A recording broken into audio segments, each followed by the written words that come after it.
Alors, tu veux bénéficier de la bourse d'exemption ou aussi appelée exemption des droits de scolarité supplémentaires qui s'applique au Québec en 2023 pour ceux qui vont être en région. Tu te demandes quels sont les documents à fournir, comment bénéficier de cette bourse. Tu as tant de questions mais pas de réponses. Alors aujourd'hui, je vais pouvoir répondre à toutes ces questions-là en vous partageant mon écran pour aller étape par étape.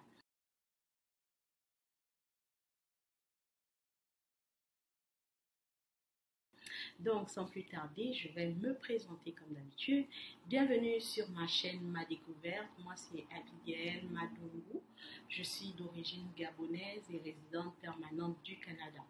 Donc, pour ceux qui ne savent pas c'est quoi, de quoi je parle, en fait, le gouvernement du Québec a lancé une bourse supplémentaire, si on peut appeler ça comme ça. C'est l'exemption des droits de scolarité pour les étudiants étrangers. Et il y a des conditions à remplir. Bien évidemment, il y aura des documents à fournir pour bénéficier de cette bourse-là. Et c'est ce pourquoi j'ai fait cette vidéo aujourd'hui. Je vais pouvoir vous détailler étape par étape qu'est-ce qu'il faut faire, quels sont les documents à préparer pour bénéficier de cette exemption qui s'applique aux étudiants étrangers. Donc, restez connectés. Alors, donc, qu'est-ce qu'on va faire? On va aller sur Google. Voilà. Sur Google, je vais écrire bourse d'exemption des droits de scolarité supplémentaires. Et là, ça va me sortir plusieurs liens. Nous, on cherche le lien des Cégep Québec. Donc, il est ici. Vous voyez, c'est www.cégep avec s québec.ca. Ça va vous emmener sur le site des Cégep du Québec. Donc, c'est ici, les Cégep du Québec. Et là, ça vous dit le grand titre, exemption des droits de scolarité. Suis-je admissible? Bon, ici, on va essayer de lire un peu rapidement. À titre d'étudiant étranger, vous pouvez bénéficier d'une aide financière grâce au programme des exemptions de droits de scolarité supplémentaires pour les étudiants internationaux, donc pour les étrangers. Pour être admissible à ce programme, vous devez remplir des critères d'admissibilité ci-dessous et soumettre une candidature en bonne et due forme. OK. Jusque-là, on ne nous a pas encore dit c'est quoi les documents qu'il faut fournir. Ensuite, un nombre limité d'exemptions étant offerts, ce ne sont donc pas tous les candidats éligibles qui pourront en bénéficier. Donc, il faut bien comprendre qu'est-ce que ça veut dire. On dit ici que ce ne sont pas tous les candidats éligibles qui pourront bénéficier. Ça veut dire c'est possible que vous respectez les critères. Les critères, c'est quoi? Être inscrit à temps plein, vous êtes étudiant international, et vous êtes inscrit dans une école qui est en région, dans l'un des 4 programmes qu'ils ont cités. Ça veut dire là, vous êtes éligible. Mais ça ne veut pas pour autant dire que vous allez bénéficier parce qu'il y a un quota. Vous avez vu ici, ils disent qu'il y a un nombre limite. Bon, on va continuer. Donc, ça veut dire qu'il y a la possibilité que certains puissent remplir les critères, faire la demande, mais ne pas en bénéficier parce que ce n'est pas tout le monde qui va être accepté. Ensuite, on va continuer ici. Vous serez privilégié si vous résidez à l'étranger au moment de présenter votre candidature. OK. En effet, l'objectif du programme des exemptions des droits de scolarité est d'augmenter le nombre d'étudiants internationaux dans les réseaux, le réseau, oh my God, collégial du Québec, québécois. L'appel à candidature pour l'année scolaire 2022-2023, elle est déjà close. OK. Ce sont les cégeps qui transmettent les candidatures. Pour ceux qui pensent que c'est eux-mêmes qui vont faire le dossier, ce n'est pas vous. Les cégeps vont envoyer les candidatures à la fédération des cégeps. Donc, l'école ne peut pas te confirmer que oui, tu vas être sélectionné. Donc, ils vont envoyer à la fédération des cégeps. Ensuite, veuillez communiquer rapidement avec le référent de votre cégep pour connaître les critères de sélection du programme. Ici, on vous donne consulter les normes du programme d'exemption des droits de scolarité supplémentaires exigibles pour les étudiants internationaux. Bon, ça, on le sait déjà, j'avais fait une vidéo où j'ai cité les programmes. critères d'admissibilité. Dans les critères, on dit pour être admissible au programme d'exemption des droits de scolarité, vous devez être un étudiant international, soit venir séjourner au Québec pour étudier et en faire votre principale activité. N'avoir ni la citoyenneté canadienne, ni le statut de résident permanent au sens de la loi et de la réglementation fédérale sur l'immigration et la protection des réfugiés et de la citoyenneté. Vous devez aussi vérifier les critères de sélection déterminés par le cégep auquel vous êtes inscrit. Donc ça, on ne peut pas le voir vu qu'il faut d'abord sélectionner un cégep pour savoir c'est quoi les conditions du cégep. Peut-être chaque cégep a ses conditions. Pour être admissible au programme des exemptions des droits de scolarité, vous devez remplir les conditions suivantes. On va aller, ok.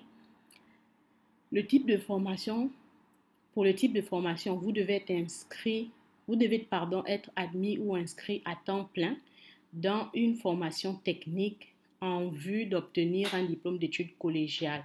Donc, celui qui va s'inscrire pour faire un AEC, il n'est pas éligible. Celui qui va s'inscrire pour faire un DEP, diplôme d'études professionnelles, il ne sera pas admissible. C'est seulement pour les DEC. Ça, c'est dans le cas des cégep. Ne pas être citoyen ou résident permanent. OK. Donc, on a compris, premièrement, il faut être inscrit à temps plein. Et à temps plein, dans quel type de programme? Dans un DEC. Pas un autre programme, mais un DEC. Il y a aussi le type de formation. Il y en a 4. On avait dit c'est génie, c'est éducation, c'est la santé et c'est informatique. Dans l'un de ces 4. On continue. Être détenteur d'un certificat d'acceptation du Québec. Donc, pour appliquer pour cette bourse, il faut avoir un CAQ. Pour les études émises par le ministère de l'Immigration et de la Francisation et de l'Intégration, bon, ça c'est le MIFI du Québec, il faut avoir un permis d'études.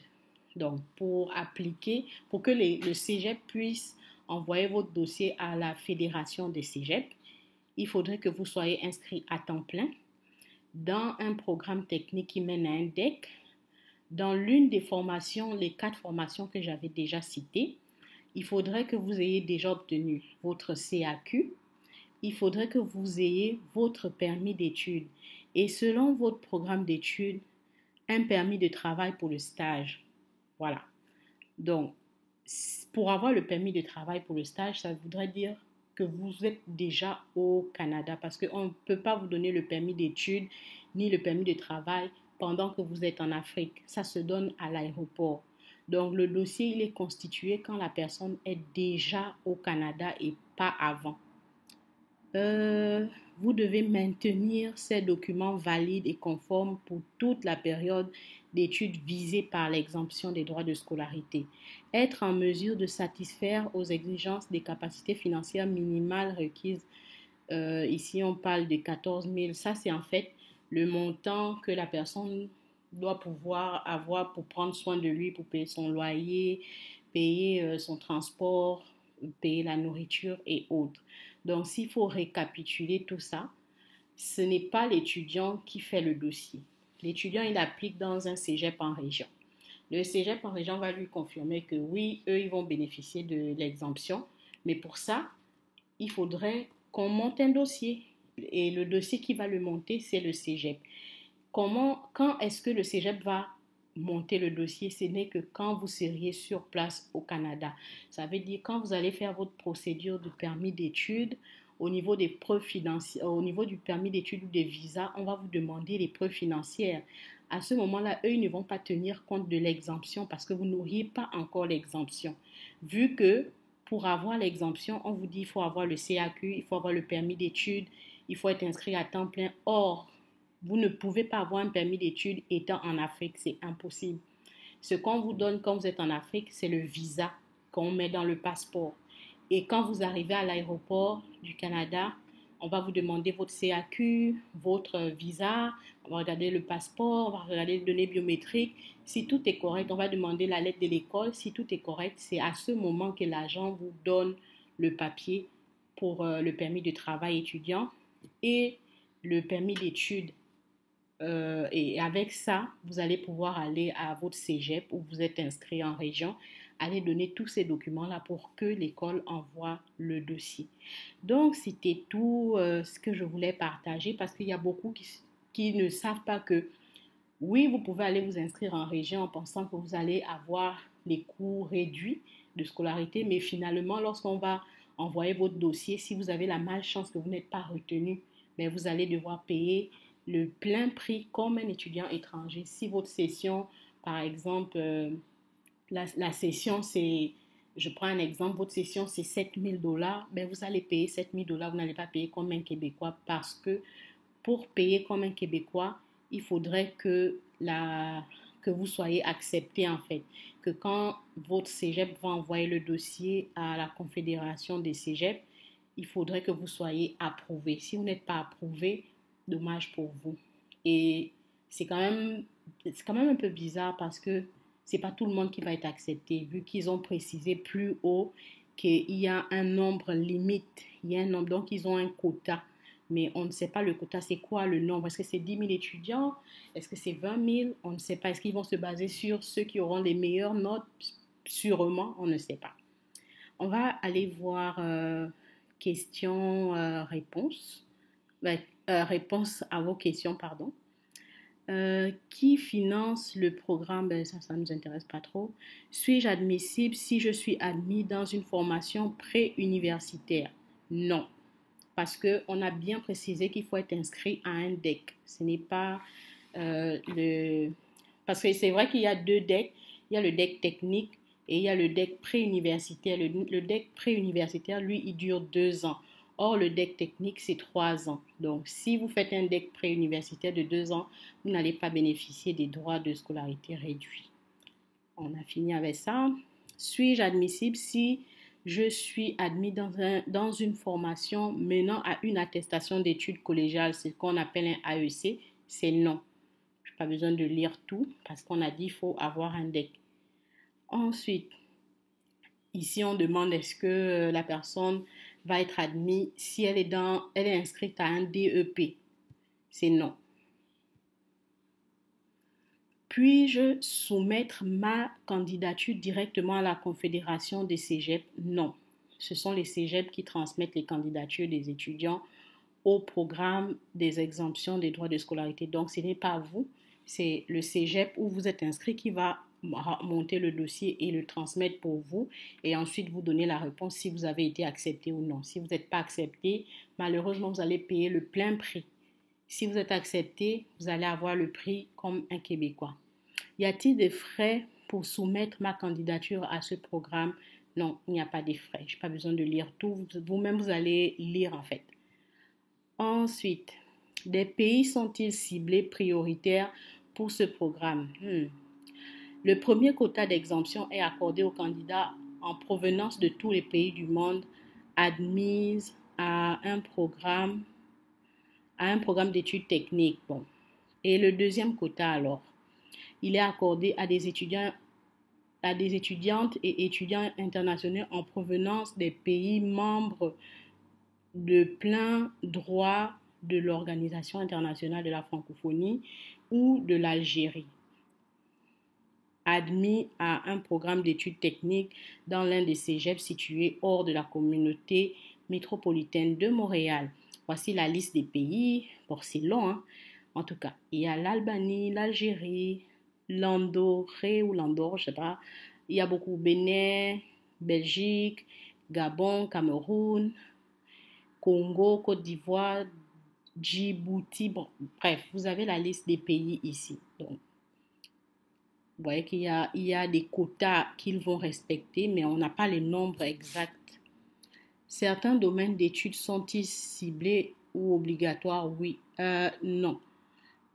Toutes les formations techniques sont admissibles. Les formations préuniversitaires à attestation ne sont pas. Ok, donc c'est les DEC. Ok, on va sortir de là. Quand recevrai-je une réponse à ma demande? La Fédération des cégeps communiquera les réponses au cégep aux alentours du 22 avril. Mais c'est quoi cette date-là? Je pense qu'ils se sont sûrement trompés parce qu'ils ont mis 22 avril 2022, mais c'est sûrement 2023 qu'ils ont voulu mettre. parce que ça s'applique, ça commence en 2023, donc ça devrait être aux alentours du 22 avril 2023 et non 2022. On continue. Qui me communiquera la réponse? Bien sûr que c'est le cégep, on l'a déjà dit plus haut. Si j'obtiens l'exemption, serais-je admissible à la protection de la régie de l'assurance maladie? C'est non. Ça, c'est en fait l'assurance maladie pour les Québécois. Non, vous n'allez pas bénéficier de ça, même si vous avez l'exemption. Vous devez payer une assurance privée. OK. À mon arrivée au cégep, devrais-je remettre les originaux des documents que j'ai présentés aux fins de mon admission au cégep pour l'obtention d'une bourse? Oui, ils ont dit oui. Vous devez présenter les originaux des documents. Si vous ne les présentez pas aux répondants du cégep, l'exemption de scolarité sera retirée. OK. Recevrai-je une somme d'argent pour payer les droits de scolarité éligibles des étudiants internationaux? Non. On ne va pas vous donner des sous, c'est juste que vous allez payer moins cher. Mais il faudrait quand même prendre le temps de lire. La capacité financière, ça doit toujours être respecté. Puis-je demander une prolongation? Je souhaite changer de domaine d'études. Puis-je conserver mon exemption? En cas de changement de programme technique, votre exemption peut être maintenue, mais le changement ne doit pas prolonger la durée de votre formation. Ça veut dire quoi? Si j'avais appliqué pour un DEC de 3 ans et que finalement je décide de changer, j'ai déjà fait 2 sessions, il me restait donc 2 ans à finir, et là je fais une autre formation qui elle aussi dure 3 ans, mais je reprends à zéro. À ce moment, il y a un an de plus qui s'ajoute. Et là, pour ce 1 an de plus, là, on ne va pas me donner l'exemption, on va me donner pour les 2 années restantes parce que l'exemption, c'était pour un programme de 3 ans, un programme technique de 3 ans. L'année en plus, le 1 an de plus, là, vous n'aurez pas l'exemption. Donc, c'était ça que je voulais partager avec vous. Donc, c'est juste pour vous dire de faire attention pour ceux qui appliquent pour les cégeps. Sachez donc que le fait d'avoir respecté tous les critères ne veut pas forcément dire que vous allez être sélectionné. Je vais récapituler. Qu'est-ce qu'il faut? Qu'est-ce qu'il faut? C'est déjà, il faut s'inscrire dans un programme technique qui mène à un DEC. Ça, c'est pour ceux qui vont au cégep. Si vous vous inscrivez pour un DEC technique, parce qu'il y a 2 types de DEC. Il y a le DEC préuniversitaire de 2 ans et il y a le DEC technique de 3 ans. Il faut prendre celui de 3 ans. Ensuite, le programme, vous devez choisir entre informatique, entre la santé ou éducation ou génie. Puis, vous devez être un étudiant international. Vous devez aussi être inscrit à temps plein dans une école en région, hors de Montréal. Donc, si vous respectez tous ces critères-là, vous allez faire votre demande d'admission à l'école. L'école vous donne l'admission. Ensuite, vous allez faire votre demande de CAQ. Quand vous avez obtenu le CAQ, vous allez faire votre demande, de permis d'études. Quand vous aurez fait la demande de permis d'études, on va vous demander les preuves financières. Malheureusement, il va falloir avoir une bonne capacité financière parce que l'école ne va pas vous donner un document qui va vous aider au niveau de la capacité financière. C'est vraiment à vous d'avoir les fonds nécessaires pour les frais de subsistance. On demande généralement entre 13 000 et 15 000 dollars pour la première année. Et vous devez aussi avoir soit un salaire assez élevé ou alors vous devez avoir aussi le montant des frais de scolarité pour la première année. Et après ça, si on vous accorde le visa, ça veut dire qu'on vous accorde aussi le permis d'études. Sauf que le permis d'études, on vous le donne seulement à l'aéroport du Canada. Donc, quand vous avez votre visa pour venir au Canada, vous devez apporter à l'aéroport votre passeport, votre visa qui est dans le passeport, la lettre de l'école, le CAQ, la lettre des données biométriques. Ils vérifient tout ça et si tout est beau, on vous donne le permis de travail et le permis d'études. Et c'est avec tous ces documents que vous allez remettre au cégep, à votre cégep, et eux, ils vont envoyer ça à la fédération des cégeps pour pouvoir confirmer si vous allez finalement être admissible ou non à l'exemption. Si vous n'êtes pas admissible, vous allez payer le plein prix. Si vous n'êtes pas, pardon, si vous n'êtes pas admissible, vous payez le plein prix des frais de scolarité. Si vous êtes admissible, à ce moment, vous allez payer comme un Québécois. Voilà, j'espère que la vidéo vous a plu, que les informations étaient utiles pour vous et je vous dis